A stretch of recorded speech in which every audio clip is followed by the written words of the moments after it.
the enemy's uniforms, you're probably going to get executed. And that's what Sam Davis? No, he wasn't in the enemy uniform, but he did have an overcoat that they had dyed. It was a Yankee overcoat, but they had dyed it black, and they did that. Well, he was not in enemy's uniforms, but these men were, and that's the end of them.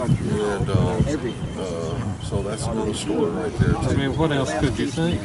You capture the day of the Franklin tour, but I'm afraid about the weather tonight, tomorrow.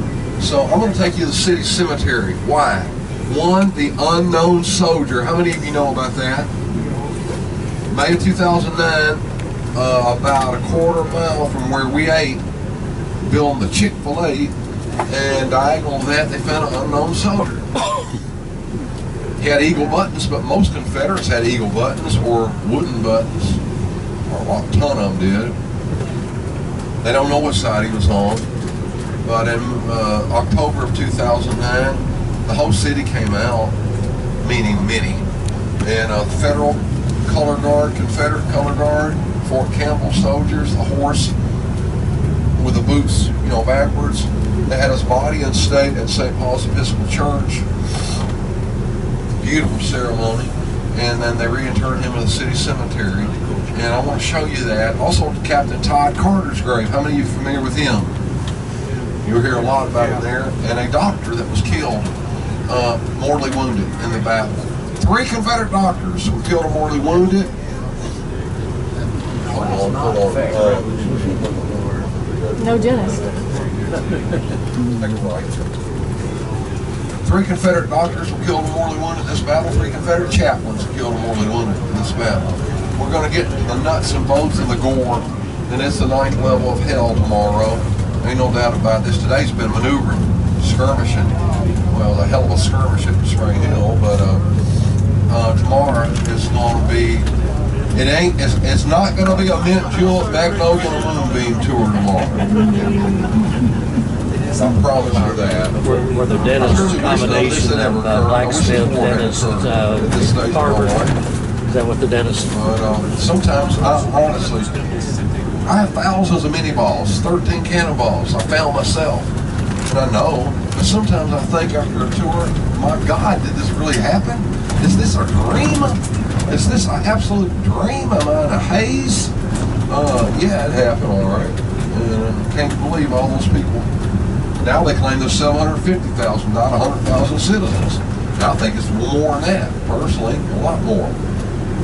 Dr. Bud Robinson said, with just 630,000, an award today, that would be equated out to 17 million we'd lose today. Take a right. It's the defining moment in our nation's history, as Dr. Bud Robinson said.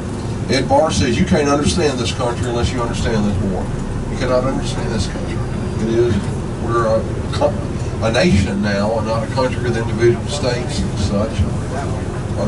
My opinion now, are there problems maybe with the federal government, too much power? Yeah. But how could we have defeated Hitler and stuff in World War II be 2 countries? Would we work together? Yeah. Would we have support each other? Yeah. But we wouldn't have that continuity, you know, that we needed. Citadel generals and West Point generals hating each other's guts and this and that. Yeah.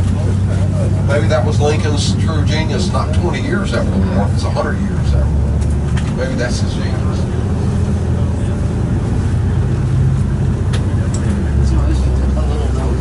And as we go on straight to the light, across the bridge, to your right is Pinkerton Park, and that's where the Granger is, up on that bluff right up there. Stay in the left lane.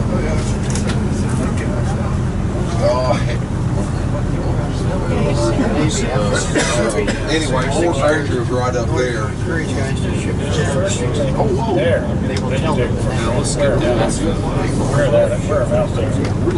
What was Schofield today? Dancing lights, who knew? Yeah.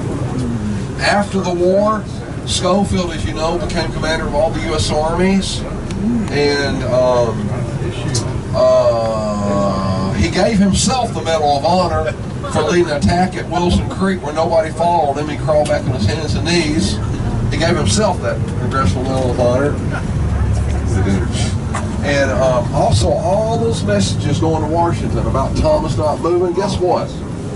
They disappeared. Poof, they're gone. I wonder how that happened. What happened to Thomas? He went to the Department of the Pacific, and really quick, Rick, can you make this turn up here at this light? This left? Yes. Okay. Department of the Pacific, where he's writing reply to the newspaper articles and letters about him not doing well in Nashville and how he was stupid and whatever, and he had a stroke and died. He's buried in Troy, New York. Hello. The crowning irony that Schofield was one of his pallbearers. Isn't it an irony?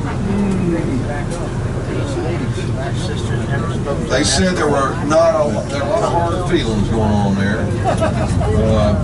I wouldn't say it was a Pier 6 brawl there, but no, they knew. A lot of people knew. Especially members of the Army of the Cumberland knew. Andrew Johnson at one point offered him the commander-in-chief role. George A. Thomas? Yeah, Andrew Johnson. When It was after the war. Okay, after the war. Okay. Yeah. And he and Grant had each other. Take a right, please. Wow. 3 Confederate belt buckles were found underneath that magnolia tree to your left there. I know who found them. That was a hospital after the battle. That's a house built after the war. Take a right here. This was a period home, and it was a hospital after the battle. The first Battle of Franklin, 28th Mississippi Cav got ahead of everybody, rode all the way into here to that train depot, and then tried to get back out, and 30 some odd 28 Mississippians were killed and wounded here. Major Bellamy was laying here dead the morning after the battle.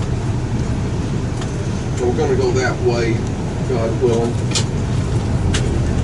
Most people are pretty nice here and will wait like that man, but it's very dangerous to assume anything. Asshole. Straight on.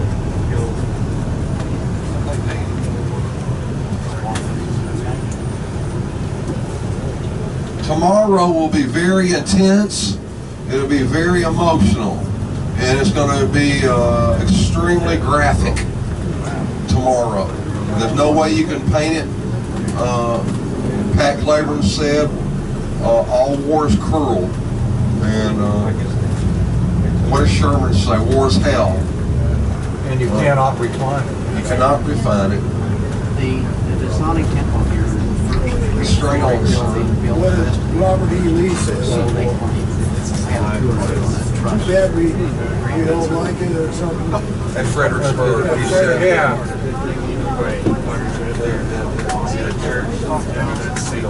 That's the good thing war is so terrible.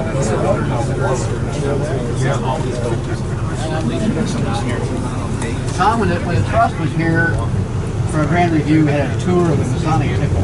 Am I correct in remembering that was the first 3-story building built west of the Appalachians? As far as I know, yes, sir. Okay. Yes, sir. The second oldest, I think, in the state. I believe.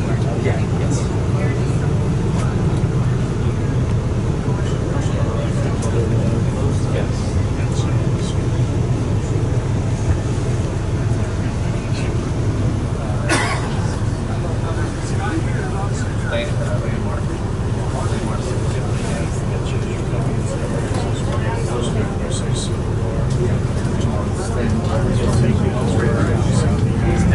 Oh my God, already?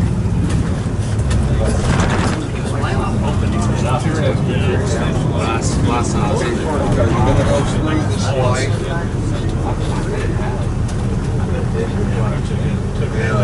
Through the second night, but it looks like we're going to have to get here at the left lane or whatever. We're going to go straight. We're doing somehow. And this kid, his girlfriend, You're the professional. partner, whatever it's called, that's a nice plan. You just warming up to get more control. All the way up, we're going to get that World War II. Sir, we're going to take a see the Granger is going And so they got that field there, Mama, you know, like not before the sound, we're going to take a right and there. then, of course, they got a big statue behind them. Yes, sir. And it's all about it's a reflection of the museum they do. And so when we get to Washington, D.C., we're just going to have last one. Pat's girl is there, and then her girlfriend. We're just sitting around shooting the Pat and asking how I like that memorial. It was pretty neat the way they did it, you know. I said, of course, you know Pat really doesn't have nothing much to do with it. Yes, except he was rude, you know, and all that, you know, and said he was kind of a blowhard or whatever, you know, and blah, blah, blah. And this one girl says, well, my family, we just thought he was crazy. I said, what? Yeah, he was my grandfather, my great-grandfather. Yeah, her name is Monica Pat Williams. She's a cute girl. Good. See, our family just thought he was You deserve a clap or the clap. Well, you know they got the Pat Okay, we're going to park, dismount, and we're going to walk right through this little gate here. Then she